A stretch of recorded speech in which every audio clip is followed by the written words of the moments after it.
आओ हम सब थामे हाथ, गाँव शहर की करेंगे बात, खेतों और खलियानों से जुड़कर करेंगे जनगण मन की बात। 90.0 FM रेडियो कर्मवीर सुन रहे हैं आप, रेडियो कर्मवीर जनगण मन की बात, रेडियो कर्मवीर हम हैं आपके साथ। रेडियो कर्मवीर जनगण मन की बात।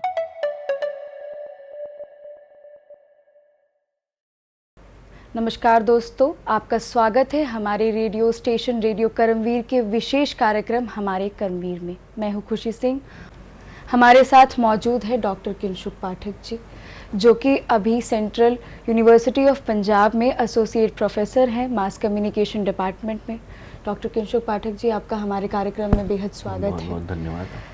हमारा पहला सवाल आपसे, जैसा कि हम सभी जानते हैं या बहुत से लोग नहीं भी जानते हैं कि आपने माखनलाल चतुर्वेदी विश्वविद्यालय से अपनी पीएचडी पूरी की है, तो थोड़ा सा क्या आप हमारे श्रोताओं को उस सफ़र के बारे में बताएंगे और ये भी बताएंगे कि अपनी आपने शिक्षा ग्रहण के दौरान आपने यहाँ से ऐसी कौन सी सीख ली जो कि आपकी पेशेवर ज़िंदगी के साथ साथ आपके व्यक्तिगत जीवन को भी किस तरीके से उसने प्रभावित किया?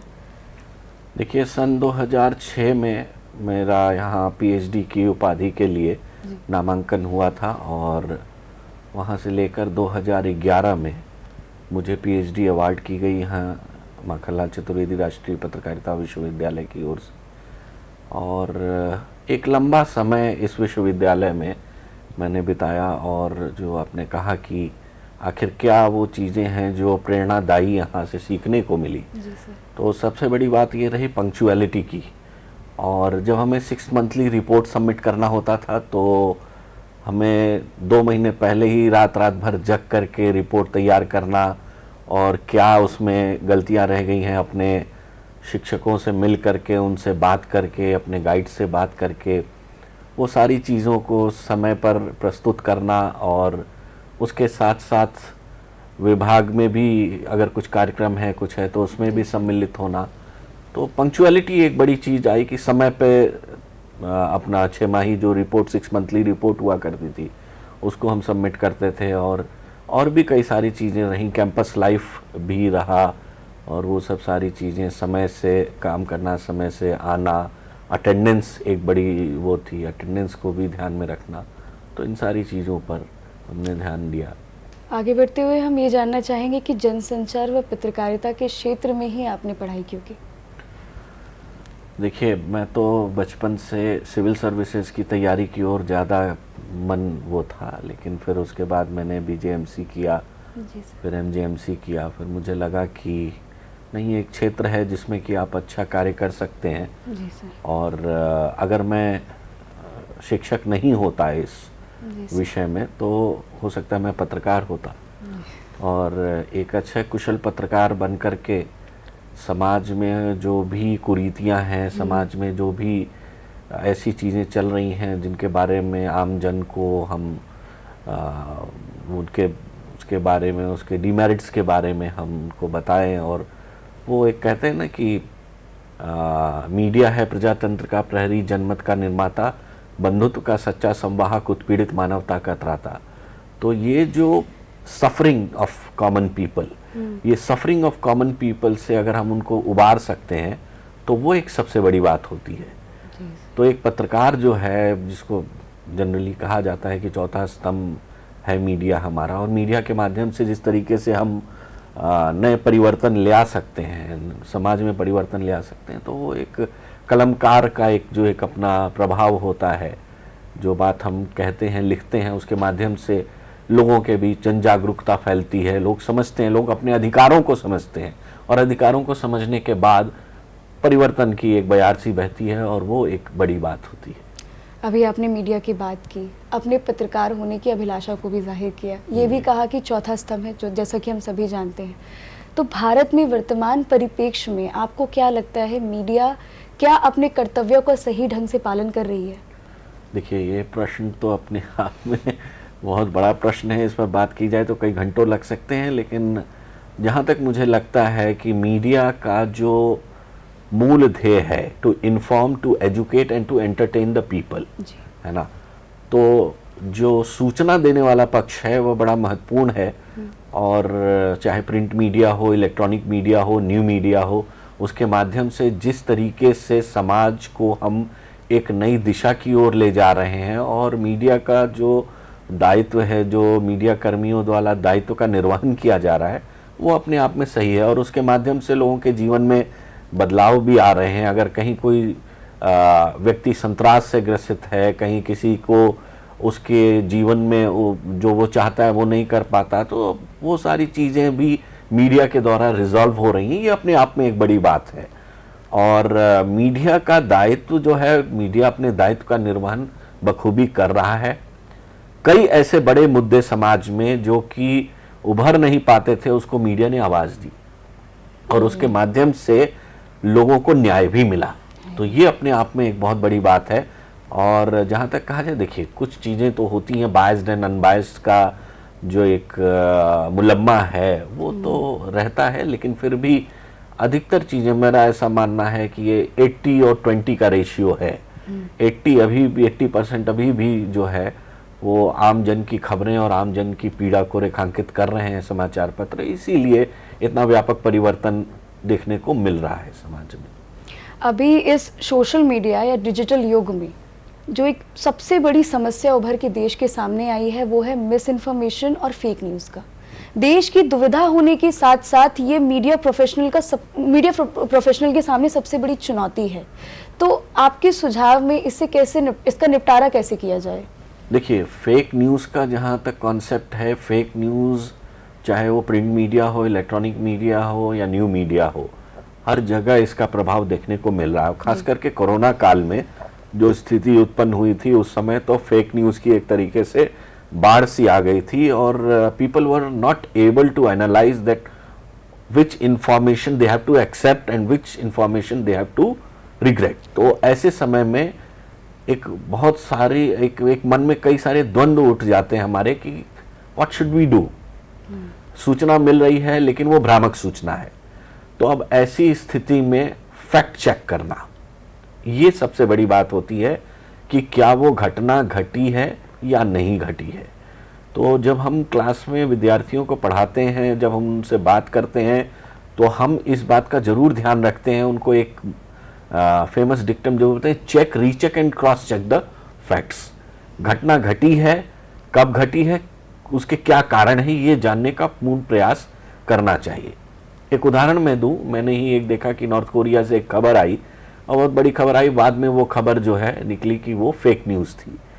ऐसे में आप अपने मित्रों से बात करके और कुछ उस देश के समाचार पत्रों को पढ़ करके आप जो है निष्कर्ष निकाल सकते हैं, फैक्ट को चेक कर सकते हैं कि वो फैक्ट सही है कि नहीं। डिफरेंट प्लेटफॉर्म्स हैं फैक्ट चेक के, उन प्लेटफॉर्म्स को यूज़ करते हुए हम देखें कि वो सूचना, इसीलिए कहते हैं कि हम व्हाट्सएप पे भी जब मैसेज किसी को सर्कुलेट करते हैं तो एक बार चेक करते हैं कि वो सूचना भ्रामक सूचना है, उसमें कितनी सत्य चीज़ें हैं। अगर सत्य चीज़ें नहीं हैं तो हम उसको नहीं फॉरवर्ड करते।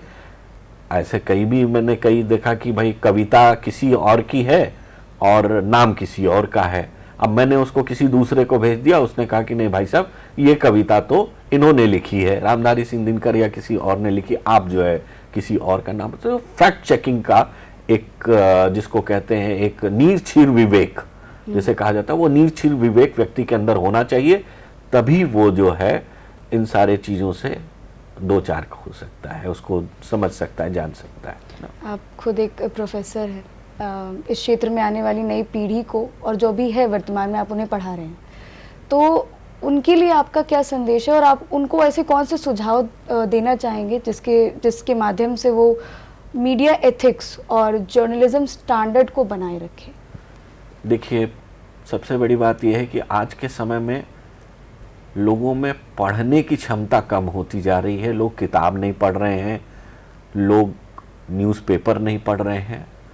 ये एक सबसे बड़ी दिक्कत सामने आ रही है। जितना आप पढ़ोगे उतना आपके अंदर आपके मॉरल्स डेवलप होंगे। जैसे कि मैं भी जब कक्षाओं में पढ़ाता हूँ तो कुछ महत्वपूर्ण पुस्तकों के बारे में बताता हूँ और ये कहता हूँ कि आप चाहे वो इंग्लिश लिटरेचर की बुक हो, चाहे वो हिंदी लिटरेचर की बुक हो, वो आपके अंदर एक तरीके से संवेदनाओं को उभारती है, और संवेदनाएं जब आपकी उभरती हैं तो आप एक अच्छे लेखक होकर के आगे निकल सकते हो, एक आप अच्छे कुशल वक्ता के रूप में अपनी बात रख सकते हैं। कई ऐसी चीज़ें हैं जो आपके पढ़ने पर निर्भर करती हैं। एक अच्छी भाषा का होना एक सबसे महत्वपूर्ण चीज़ है। अगर भाषा आपकी अच्छी नहीं है तो आप अपनी बातों को अच्छी तरीके से रख नहीं सकते, और साथ ही साथ दिक्कत, कई तरह से दिक्कत आती है, और भाषा का पनपना पढ़ने से आता है। जितना आप पढ़ोगे, अच्छे अच्छे लेखकों को पढ़िए, उनके विचारों को पढ़िए, साथ साथ अपने फील्ड में, मास कम्युनिकेशन के फील्ड में जो अच्छे लेखक हैं उनको पढ़िए, तो एक आपकी अपनी ओपिनियन डेवलप होगी, आपके अंदर वो इथिक्स, वो मॉरल, वो नैतिकता, वो सारी चीज़ें उभर करके आएंगी। और अच्छा साहित्य तो पढ़ना ही चाहिए, क्योंकि उससे मानव मन के मस्तिष्क को एक आधार प्राप्त होता है, और उसके माध्यम से हम समझ सकते हैं कि क्या गलत है, क्या अच्छा है, उसके बीच में हम भेद कर सकते हैं। साहित्य में भी आपका योगदान रहा है। आपने नया मीडिया, नए आयाम और यशस्वी अहिंदी भाषी जैसी पुस्तकों का लेखन किया है। अभी आपकी एक नई पुस्तक भी आ गई है, तो इसके बारे में कुछ बताएं हमारे श्रोताओं को।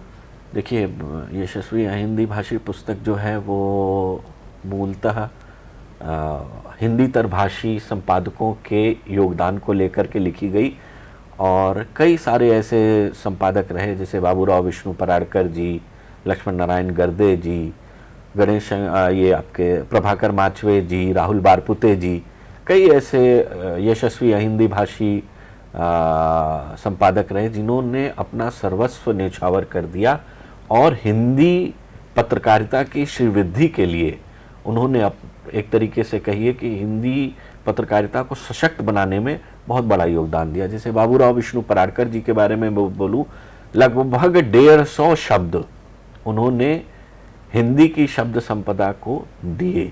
जैसे राष्ट्रपति शब्द बहुत कम लोग जानते हैं, ये बाबूराव विष्णु पराड़कर जी द्वारा ही दिया गया। सर्वश्री शब्द का जो हम प्रयोग करते हैं वो बाबूराव विष्णु पराड़कर जी द्वारा दिया गया। मुद्रास्फीति जैसा शब्द है ना, तो ये सारे कंट्रीब्यूशंस उनके रहे। और भी कई ऐसे रहे अखबार जिनके की संपादक रहे अहिंदी भाषी, उन्होंने हिंदी पत्रकारिता की काफ़ी सेवा की और काफ़ी काम किया हिंदी पत्रकारिता की श्रीवृद्धि के लिए। और नया मीडिया और नए आयाम जो पुस्तक मेरी रही, वो नया मीडिया, नए आयाम, क्या नए नए परिवर्तन हो रहे हैं अभी आज के समय। अब तो एआई के बारे में बात हो रही है। मेरी जो नई पुस्तक आई है उसमें एआई के बारे में काफ़ी चीज़ें हैं कि एआई किस तरीके से परिवर्तन कर रहा है। अब तो नए ऐप्स आ रहे हैं। अब तो मुझे तो लगता है कि आर्टिफिशियल इंटेलिजेंस के आने के कारण जो नए नए ऐप्स आ गए हैं, तो ये कहा जा रहा है कि अब क्या रिपोर्टर्स की हमें ज़रूरत पड़ेगी या नहीं पड़ेगी। New York times, wall street journal, वो सारे फॉरेन में ये प्रयोग शुरू हो गए हैं कि रूटीन खबरें आ रही हैं, उनको एक सॉफ्टवेयर डेवलप कर लिया, उस सॉफ्टवेयर के माध्यम से पूरी की पूरी न्यूज़ डेवलप हो गई। तो अब ये प्रश्न उठ रहा है कि क्या रिपोर्टर की ज़रूरत पड़ेगी या नहीं पड़ेगी। जैसा कि हम कहते हैं कि no artificial intelligence can replace the human brain, है ना, लेकिन अब लग रहा है कि वो होगा। लेकिन ह्यूमन ब्रेन तो ह्यूमन ब्रेन ही है, उसका कोई सानी नहीं है, सानी नहीं है। जी बिल्कुल। और आपके मुताबिक, जैसे कि आपने गहन अध्ययन किया है जनसंचार और पत्रकारिता के क्षेत्र में, तो आने वाले 10 सालों में मीडिया में ऐसे कौन से बड़े बदलाव आएंगे जो हम देखेंगे?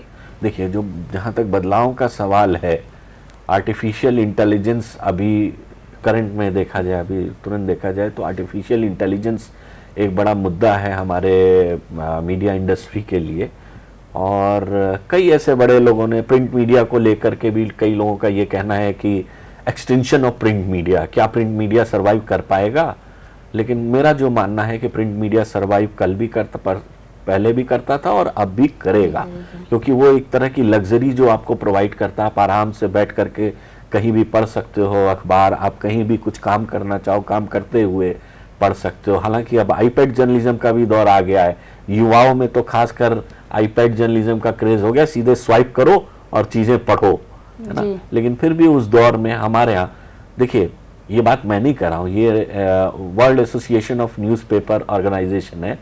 ये 3 देश हैं जिसमें कि आपका चाइना, जापान और भारत, जहाँ की रीडिंग हैबिट बड़ी मजबूत है लोगों की, और फार फ्लंग एरियाज़ में भी लोग पढ़ते हैं। तो अभी आने वाले समय में ये आर्टिफिशियल इंटेलिजेंस कुछ कमाल तो जरूर दिखा रहा है, लेकिन ये कमाल कब तक दिखाता है अब इसको थोड़ा सा देखने की जरूरत है। जी, तब तक के लिए मैं आपसे विदा लेती हूँ खुशी सिंह। सुनते रहिए हमारे रेडियो कर्मवीर 90.0 FM को, जो करता है जनगण मन की बात। आओ हम सब थामे हाथ, गांव शहर के करेंगे बात, खेतों और खलियानों से जुड़कर करेंगे जनगण मन की बात। 90.0 FM रेडियो कर्मवीर सुन रहे हैं आप, रेडियो कर्मवीर जनगण मन की बात, रेडियो कर्मवीर हम हैं आपके साथ। रेडियो कर्मवीर जनगण मन की बात।